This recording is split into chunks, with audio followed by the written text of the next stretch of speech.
Welcome back to the Faith Forward podcast. John Ackerman, Brian Bales, and it's the end of February, and we're kicking off a new series that we're going to be in for, a number of weeks. Yes. On the power of a name, the names of God and what they reveal, not only about his abilities, but even more importantly, his character, his nature, and what it means for our relationship with him.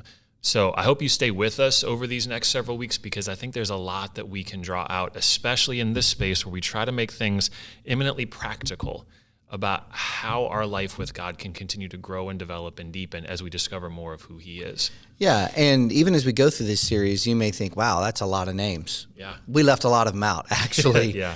Because it's a reminder that the depth and the greatness of God can't be contained in that there's so many times he revealed himself with a name, a descriptor that really is helpful for us. And so a lot of this series, in fact, all of this series is, are we living considering who God says he is, or instead who we think he is? Now, hopefully, if we know who God says he is, who we think he is lines up. But many times in life, because of circumstances, because of our own brokenness, pick a list of things we could add. We don't live that way. So we're going to explore that a little bit. Yeah. And so for the kickoff of the series, we started with the personal name of God. So you may add to that? Yeah, I was going to say, just tell people what we said so we can start saying the rest of the things we're going to say. Well, before that, for those who are watching on YouTube, if John and I look like we're dressed up in a parka today, last time we recorded, it was really cold up here. Our studio's sort of makeshift. We love it, but it was cold up here. So if you wonder why we're dressed like it's in the middle of January upstairs, it is the middle of February upstairs. It's cold today. It is a little cold. So the context of the kickoff series is Exodus chapter 3. In Exodus chapter 3, what we see happen is that God has heard the prayers of the people of Israel who are in captivity to the Egyptians at the end of Exodus chapter 2. And so he starts about a plan to let the people of Israel out of Egypt, and his first step in that is to call a leader, a representative of him, to the Jewish people. And the person that he chose in many ways seems very unlikely. In many ways seems very likely. But the bigger point is, it seems very unlikely in this point of his life. One of the things that the story about Moses tells us is that God often uses us in times and places that we don't think he should. The story of Moses, as many of us know, is that he was saved from a river, the Nile, from the daughter of the Pharaoh, and he became an adopted royalty. He had every right of being in royalty. And he was that way for about 40 years of his life. And then upon understanding some of his background, that he was actually Jewish, we don't know how long he knew this, he sees something happening that's unjust, an Egyptian person beating a Jewish person, which, by the way, was very common. And in a moment of rage, in a moment of anger, he actually kills that Egyptian person, hides it, buries it. It gets found out. And so instead of living like a prince the next 40 years of his life, he runs away. And he is in a place called Midian, in the middle of nowhere, wherever you think the middle of nowhere is. And in about his 80th year of life is when we pick up in Exodus chapter 3, where he spent just as much time not being a prince as he did being a prince. And God decides in those moments, I'm going to use you, and I'm going to call you. And what happens in this moment that maybe you're familiar with is that God gets his attention. We'll talk about it from a burning bush. And while Moses recognizes that it is the angel of the Lord, and the angel of the Lord in the Old Testament is an example of Jesus in the Old Testament. While this is Jesus in the bush calling and talking to him, he was struggling specifically with why him. And so he had some questions, and the two main questions that we tackled on Sunday was, what does it mean that God is with us, the presence, and then what does it mean that what his name is, Yahweh, which he reveals for the first time, his personal name. And there's some things about when we do names, as I said on Sunday, that doesn't mean much to us, that it very much meant something significant. Because if you knew the personal name of a deity in Egyptian culture, which is what he grew up in, by the way, what it meant is you had the personal relationship, and you came in many ways with the power of that. And so that is the setup. That is that. And the connection for us is this: the same God who was of Moses is our God. He's him yesterday, today, and forever. And so as we engage in some of these things we're going to talk about and taking our faith forward from Sunday into every day of our life, Monday through Saturday, we're going to sort of walk through this a little bit and say, what does it mean that our God is Yahweh and that he is personal to us, and how does that play out in our life? So hopefully that's a good summary, but as we say always, probably the best summary is if you have a moment, listen to the Sunday message. You don't have to, it's just helpful. Yep, definitely. And so from here, as we always try to do, we're going to try to make this as practical, as personally applicable as possible. And so, Brian, you alluded in the opener to this tension of if we know who God is, then the way that we think about God will hopefully line up. The challenge is that very few of us have a perfectly clear perspective of who God is. And as a result, the way that we think about God is some version of flawed or distorted or diminished or just incomplete. So the very first place that we're going to talk about today, one of the most practical places that we can go to take our faith forward is to discover more of who God truly is so that the way that we think about him is in line with that reality. So several years ago, I came across this quote from the Irish author, novelist, pastor, prolific writer, George MacDonald. And he poses this question at the outset: how have we learned Christ? And then he makes this statement: it ought to be a startling thought that we may have learned him wrong, and that must be far worse than not to have learned him at all. Discovering his place is occupied by a false Christ, hard to remove. Have we learned Christ as he taught himself, or as men have taught him who did not understand him? Have we learned Christ in false statements and corrupted lessons about him, or have we learned himself? And is only our brain full of things concerning him, whether true or false, or does he himself dwell in our hearts, a learnt and ever being learnt lesson, the power of our life? And so it brings us to this place of tension of having to sit with that initial question: have I wrestled with the thought that I may have learned him wrong? And the answer is probably some version of yes. And so we look at the life of Moses that you just described. 40 years in Egypt, and for however much of that portion of his life, his familiarity with the idea of God came through the Egyptian pantheon of gods. That's who gods must be like. That is the way that gods are. That's the way that gods are. That's the way that you interact with them, engage with them, they interact and engage with you. And then he has this initial pivotal moment of discovering there is another God. Yeah. There's the God of my people of origin. But I have to imagine, and Scripture doesn't say, that Moses probably at first thought of this God of his people the way that he had grown up thinking about the God of the Egyptians. And he's got 40 years in the wilderness trying to figure out life and who he is. And then he encounters this God who introduces himself as Yahweh. And I have to imagine in that moment, he has this feeling of, I don't know anything. You bring up a really good point that if you're listening or watching, I hope you don't miss it, because we often have a tendency of retrofitting someone's history based upon where we experience them. And where we know about Moses in Scripture, it'd be really easy to think that Moses' knowledge of God started very young in a very specific way. But he was not even, cognizant when he was picked up. While his mother was his nursemaid for the first 2 years, there's not a lot that you can teach someone deeply about Yahweh in those 2 years. While the rest of those 38 years, give or take, he's learning about the pantheon. He's learning about this sort of stuff. So he had exposure, he had that. But what happens, I think, a lot, and I think this shows itself both Moses, and it'd be really interesting if God decided to tell us about this, maybe he will someday in eternity. Yeah. Maybe we won't care. I don't know.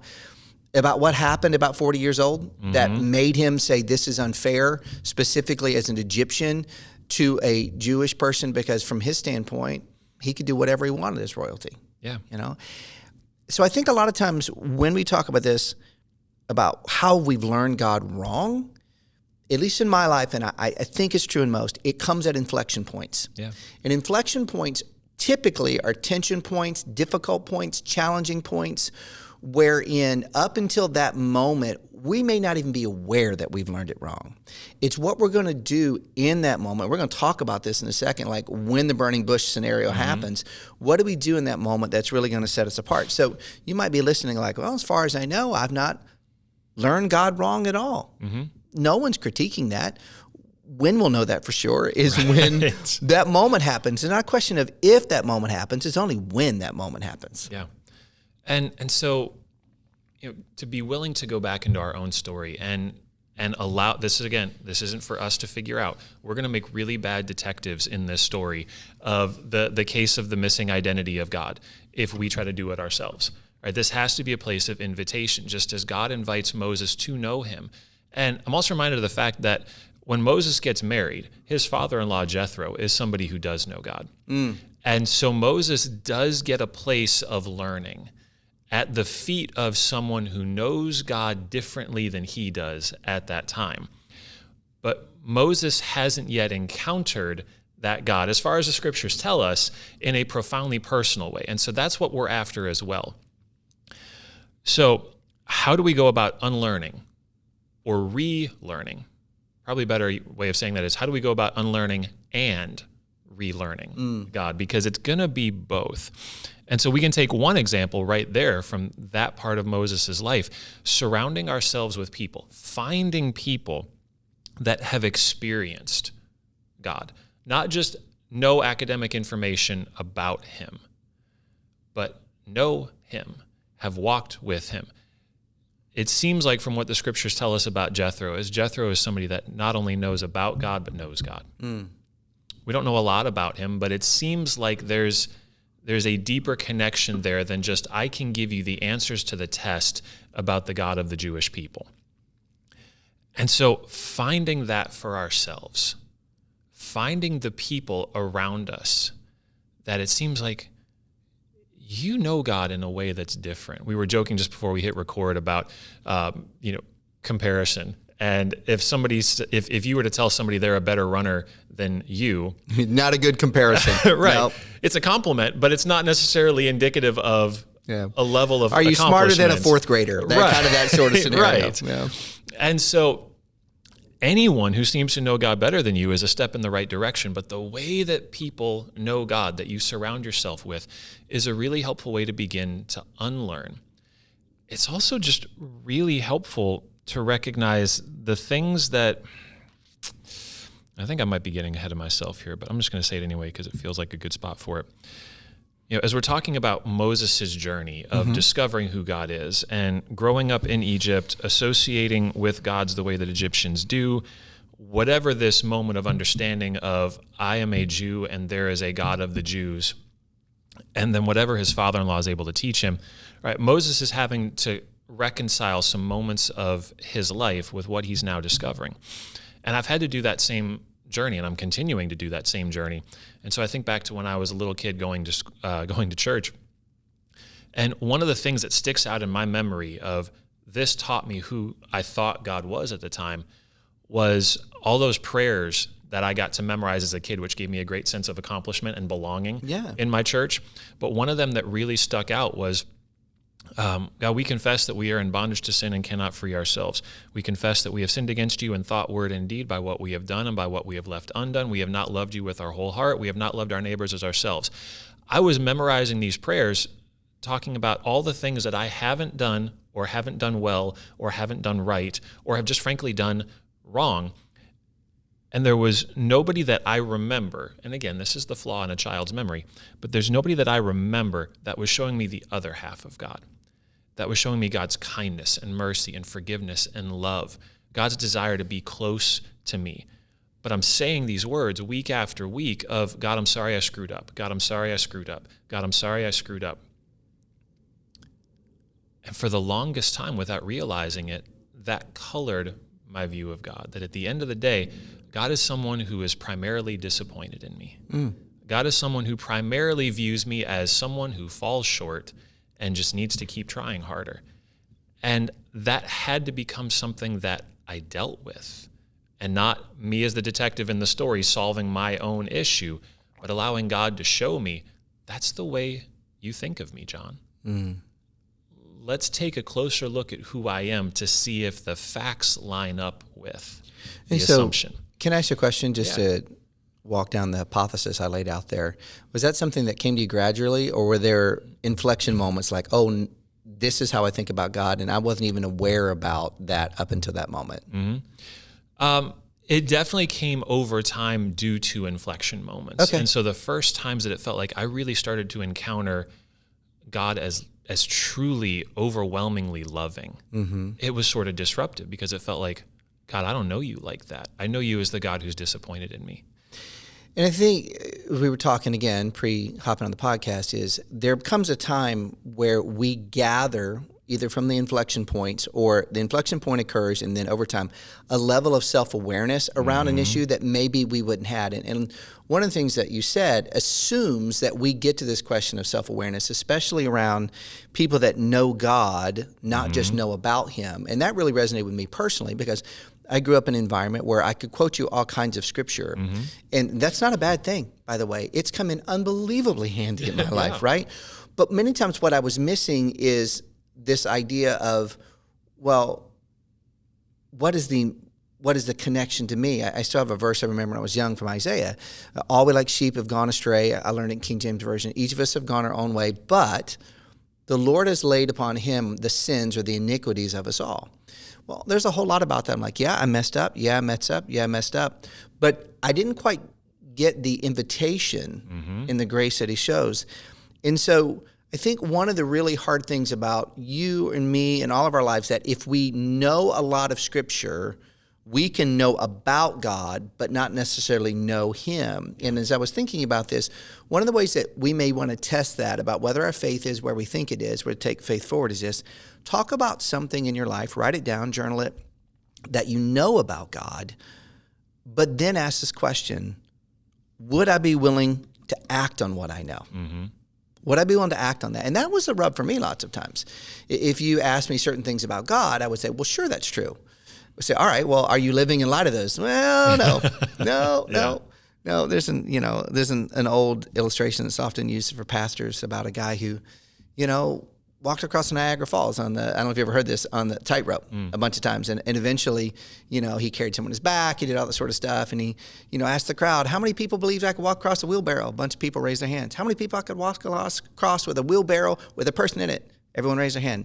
Who's a volunteer? Nobody, right? And that's the difference, really. Yeah. I mean, there's a lot of intellectual things I believe about God, but if you ask me to hop in the wheelbarrow and allow him to push me across Niagara Falls on a tightrope, well, that's that. And again, I'm not saying that demeaning to anyone. I just think that's a really helpful thing for me, is those moments where I know more about him than I know him, is what I'm really willing to do and act on based upon his character, based upon what he says to me. Because, it's key, use the example from Luke chapter 9, Acts chapter 1 in our notes, that to see people that have been transformed by the scriptures, not just know about them, right? Yeah. And I love this section of the scriptures in particular. Luke 9 is where Jesus is gently restoring the disciples' understanding of who God is, of how the kingdom works. Right there, they're arguing about who's going to be the greatest in the kingdom because of all the cool things they've not only seen Jesus do, but they've gone and done themselves. And Jesus' response to that isn't to criticize them for arguing about greatness. It's not to beat them down and tell them all the things they've done wrong. But he brings a small child into the midst and he says, this is what greatness looks like. That whoever is least among you is the greatest. Anyone who welcomes a little child like this on my behalf welcomes me, and anyone who welcomes me also welcomes my Father who sent me. This is the way to think about me and God and the kingdom. There's nothing wrong with greatness, but the way that you're thinking about greatness needs to be readdressed. And in the very next section in Luke 9, John comes to Jesus and says, we saw other people casting out demons in your name, but they're not part of our group, so we told them to stop because that's bad. Yes. Right? And Jesus says, no, don't stop him. Anyone who's not against you is for you. Right? Think differently about who you think God is, because right now you're seeing God as someone who exists in a closed circle. And the circle's so much bigger, John. The circle is God is not who you think he is in this space. Change the way that you're thinking about it. And then there's this final story where James and John are so upset that this village of Samaritan people wasn't as nice to Jesus as they thought Jesus deserved. And so they go to Jesus and say, we have a great idea. Go with us on this. We're going to call down fire, which God will answer because we've seen him do some cool stuff through us. And we'll teach these people how to respect you. And Jesus' response is, No, don't do that. You don't realize what your hearts are like. For the Son of Man has not come to destroy people's lives, but to save them. God isn't who you think he is. Could God call down fire if you asked him? Absolutely. Is that what God's like? Yeah. No. They knew his power. Yeah. They didn't know his character, right? The difference between knowing about him and knowing him. Yeah. And I think that's, part of this tension. And so when we enter into this, John, how do we then allow God, and we'll talk about this in just a moment, when it comes to getting our attention, how do we allow God in those moments of our life, in those places in our life, to get our attention? One of the things you wrote is ask him, what life experience leads me to believe this about you that's not in line with who you are? And I began to think about this, and this you'll resonate. I know because we've talked about it a lot. My life experience often told me that what I perform gives me value.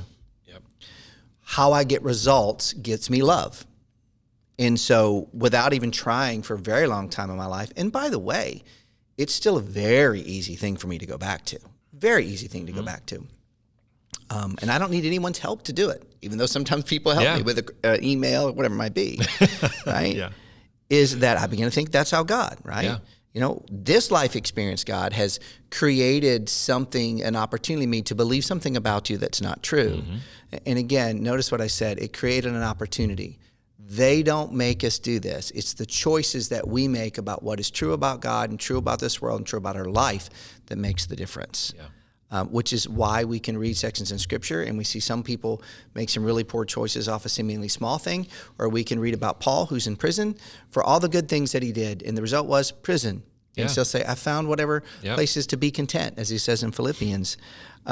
So, where is it? So you asked this question and taking our faith forward to ask, where am I to be mad or frustrated or feeling abandoned by God? Yeah. That's a way to kind of pinpoint some stuff, Yeah, right? it's really helpful because for some of us, we're not yet in the place in our conversational relationship with God where we can sit down and say, God, what has my life experience led me to believe about you? That's just not true.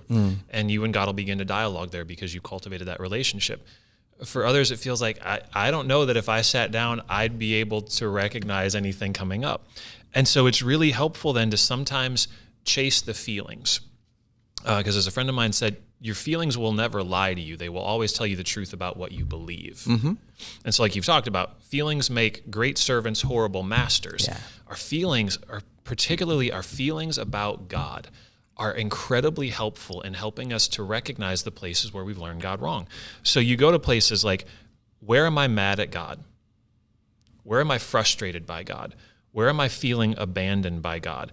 Where am I struggling with questions like, God, why didn't you? Can I hop in right here? Yeah. For some of you, the very idea that John just said, where am I mad about God, makes you feel uncomfortable. Here's the thing. When we talk about this and we ask ourselves these questions with the help of the Holy Spirit, we're not informing God of something he doesn't know. Mm-hmm. When we have this moment when we confess, telling that which is true, that I'm mad to God, God doesn't go, oh, I didn't know this, right? Yeah. It's actually part of the process of allowing God, because until we recognize what we are believing to be true, mm-hmm. we don't have that tension moment. So go ahead. I just want to hop in, because I think for me, for a long time, I just lived like, I'm not mad at God. Of course I was mad at God. Right. I just wanted to sort of will away an emotion. Right. Well, and it's just like any other relationship. There has to be a degree of honesty and authenticity. Mm-hmm. And so with a friend or with a spouse or with a child, right, the other person can often tell if you're upset with them. And then they ask you the question, hey, is everything okay? I'm fine. Yeah, I'm fine. Right? It's so clearly not, but you can't actually bring the relationship closer until that gets acknowledged. Mm-hmm. And maybe in the moment you recognize, all right, that wasn't anything to be upset about. That can just, but if the perpetual habit, if the perpetual response to tension in a relationship is I'm fine and you stuff it, that relationship cannot become healthier and healthier and healthier mm-hmm. until those things are dealt with. And so we have to come to terms with the reality that one, God already knows, and two, God's okay with us coming to him and saying, I'm upset. And if you don't believe that, read the Psalms. Seriously. Inspired by God to write back to him about some things that the psalmists were upset about. Yeah. Yeah. And so the Psalms are a great place where David works out, God, these are the things that seem true about you right now. Mm-hmm.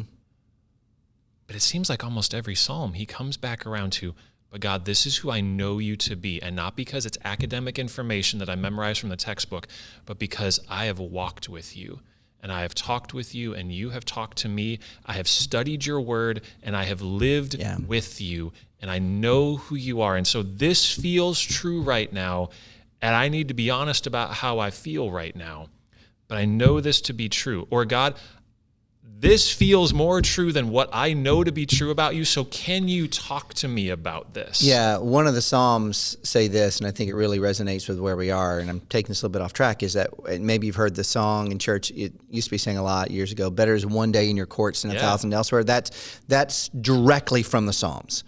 When we understand that, what he's saying is in your courts doesn't mean per se better is one day in your palace.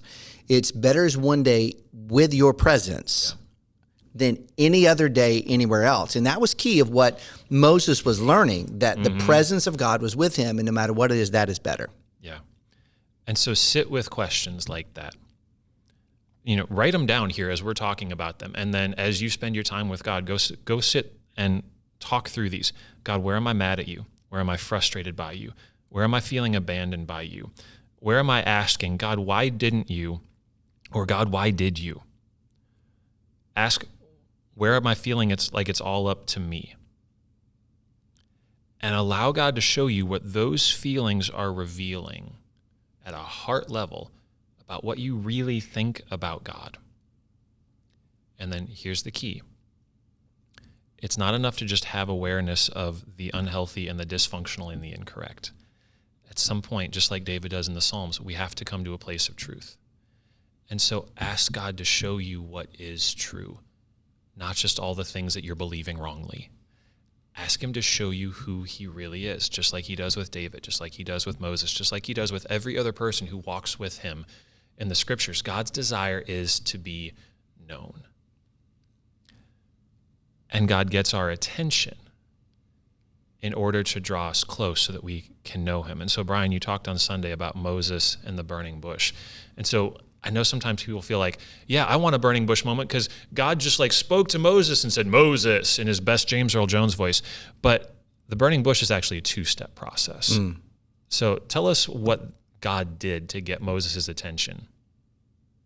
So, okay, two-step process. Process number one is getting your attention, but process number two is turning aside to it. And so one of the things that I find super interesting is I've never really met someone who've told me, yeah, if I saw a bush that was not consumed by fire, but it was on fire, that I wouldn't step aside. Now, here's what we don't know. We have no idea the size of this thing. Sure.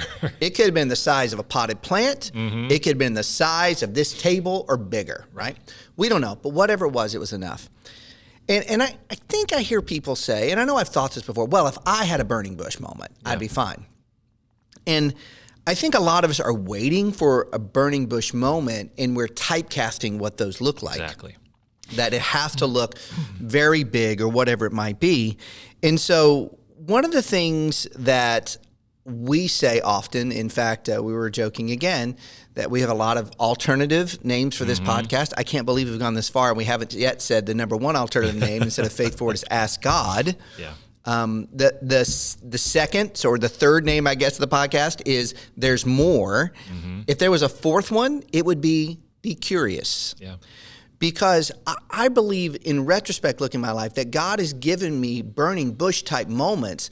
I've just never paused and stopped to see if I should turn aside.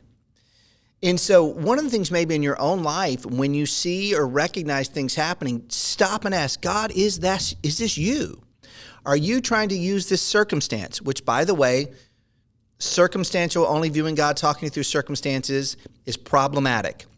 God does talk to us through circumstances. It's not the only way God talks to us. That's for another time. So I'm not trying to diminish that. But when we start sign seeking all the time, there's a problem. That is not necessarily how God always works. He can, but doesn't always. But in this, God, is this you in this moment? Is this uncomfortability? Is this you in this opportunity? Is this you in this big thing that makes him burning bush? Obviously, we tend to think it's him, but he's in all those other places. And so he goes over. But here's the interesting thing, though.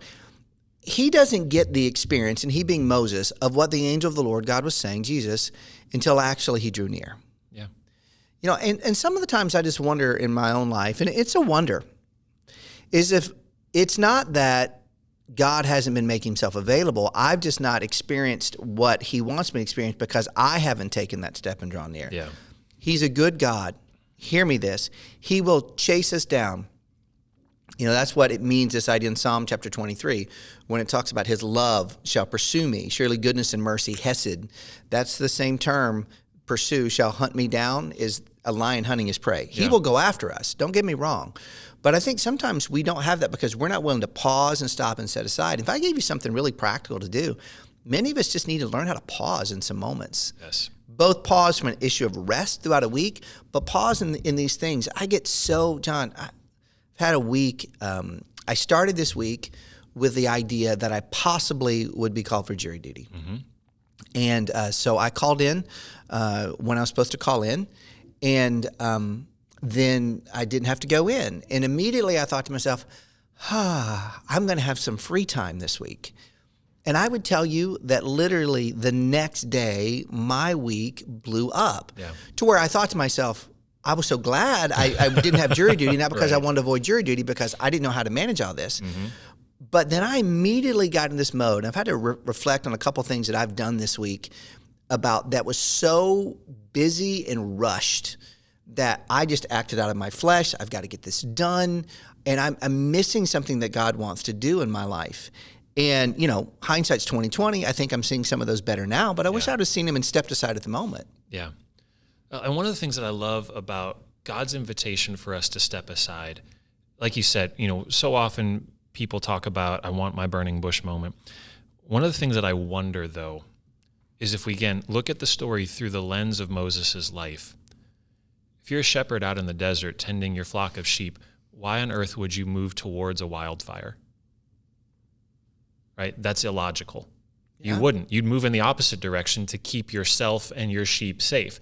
I think often we look at it as like, oh, that must have been a really curious thing. I'm going to go over there. It's like, strobe lights in the desert. There must be a cool party. Like, no, there's a fire where a fire shouldn't be. Coin flip as to whether I would move towards or away. I literally heard someone say jokingly, a worship leader, that was God's first light show in a worship experience. Just side note. Biblical. And so as I look at it through the lens of Moses, it seems like it must have taken some courage on Moses' part to draw near, that this wasn't idle curiosity. This wasn't some random thing. This was something that is potentially dangerous.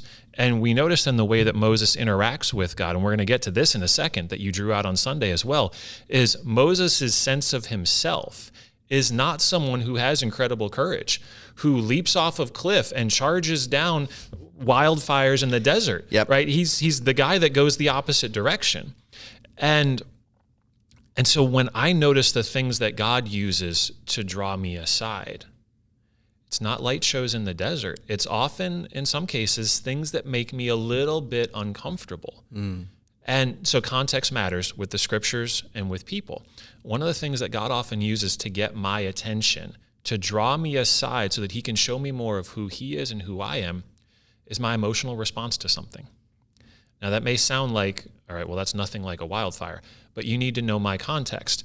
My context for a good portion of my life was that if emotions came up in me or in anybody else, I'm in the other direction. And so for God to use emotional moments as a way to get my attention,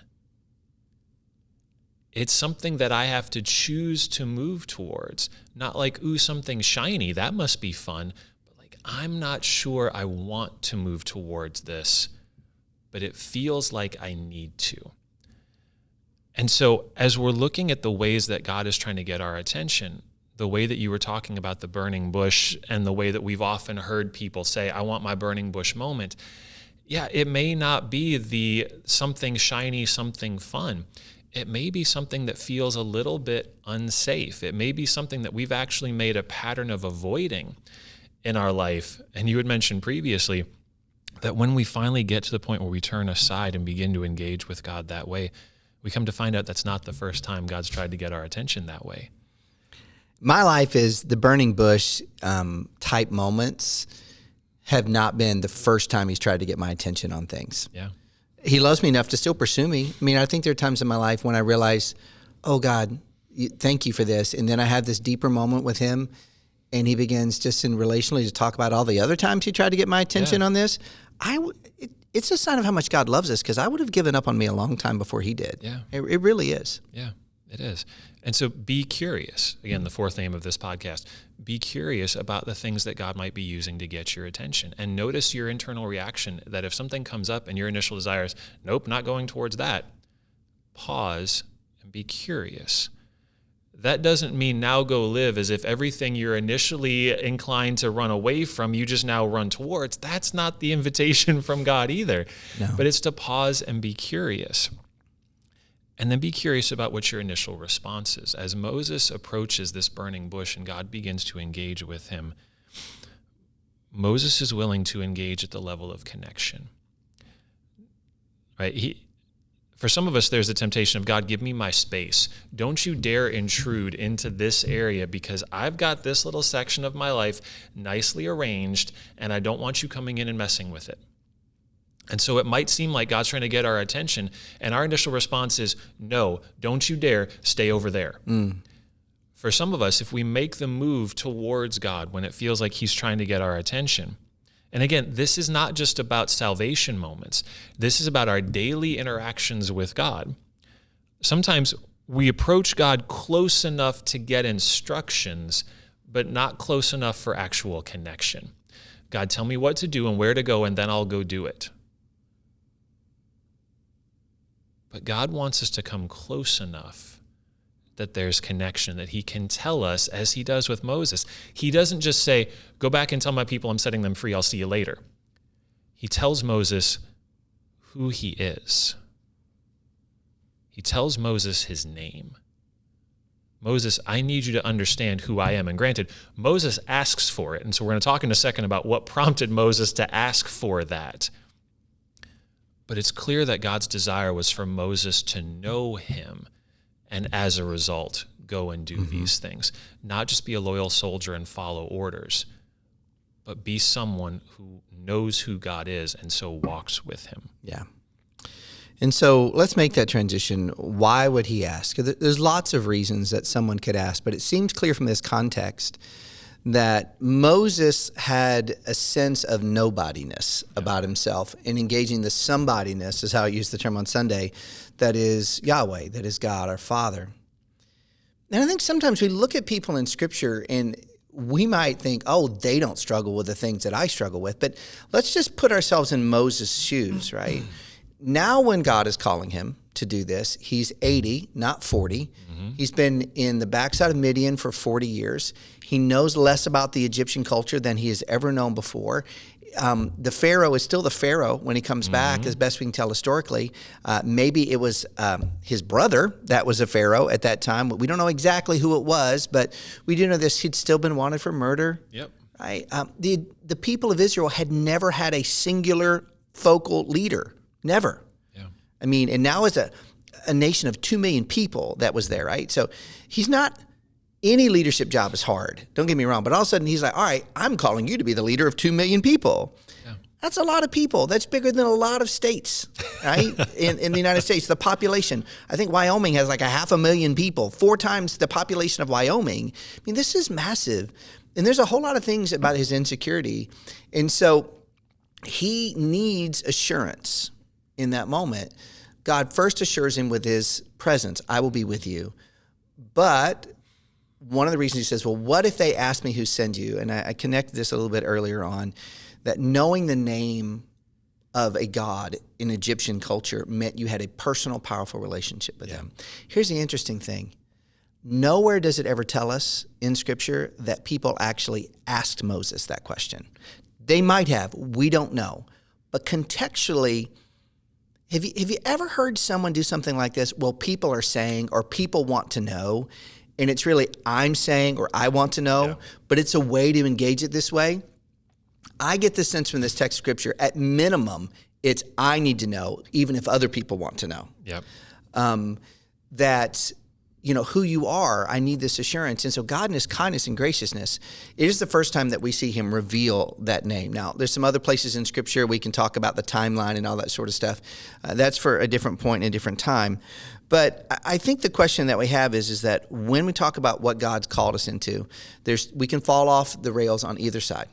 We can think too much of ourselves and have the anti-Moses problem and think, oh, well, of course I can, and do it all in our flesh. Yeah. And that is just a recipe for problematic disaster. Yeah. That's what's going to happen. Or on the other hand, you can have the nobodiness sort of feel there that they have and resonate with that and feel like you are the exception. And again, I mentioned this on Sunday. When someone said it to me this way, it resonates with me. But I want to mention again here, say it kinder maybe to you. When God calls you into something, he's factored in everything about you already. Mm-hmm. He knows everything. All the things that Moses thought made him unqualified, they didn't surprise God when he called him. All the things that were going on in that moment for Moses, it's not like God's like, oh, thanks for letting me know. Here's your resume. I made a mistake. I shouldn't offer you the job. It's not a question of, am I, quote, qualified? Am I, quote, somebody? It's a question of, who is the one that's calling us, and do we have his presence? That's what it is, because God takes the small or the strange or the odd or the dumb things of this world to confound the wise. Yeah. And a lot of us can resonate that, not from a sense of identity, but from a sense, this is how we feel in a moment. Who am I? And the good point is, it doesn't really matter who we are. It matters who he is. Now, we still are a child of the King. There's a lot of that there, but hear what I'm saying in the proper place. God knows all of that, and he wants to use it. So I just think that was something I wanted to make sure for people who may be falling off one end or the other. So we need to know ourselves, because that's what it's kind of alluding to. If we're made in God's image, will we know ourselves wrongly if we learned him wrongly? Yeah. Because clearly Moses did, and a lot of us have. Yeah. Yeah, Genesis 1:27 tells us that God made us in his image. And so just like we've talked about in episodes past, when we talk about going out and serving and loving your neighbor, in accepting God's invitation to go and love others in the way that he would have us love them is at least 50% about us discovering things within ourselves. Giftings that he's placed in us, wirings that he's given to us, the opportunity to experience God moving in us and through us, regardless of what the outcome is. And so it is with learning about who God is. It seems like at least 50% of it is, as a result, learning who we are because we're made in his image. As we unlearn the incorrect ways that we've learned God, we start to shed some of the incorrect things we see about ourselves. It seems like a large part of what God is doing for Moses in helping Moses see God clearly is helping Moses see himself clearly. That Moses, you see yourself this way. You see yourself according to this resume. I see you differently because of who I am. And as you come to know the I am that I am, you will see who you are.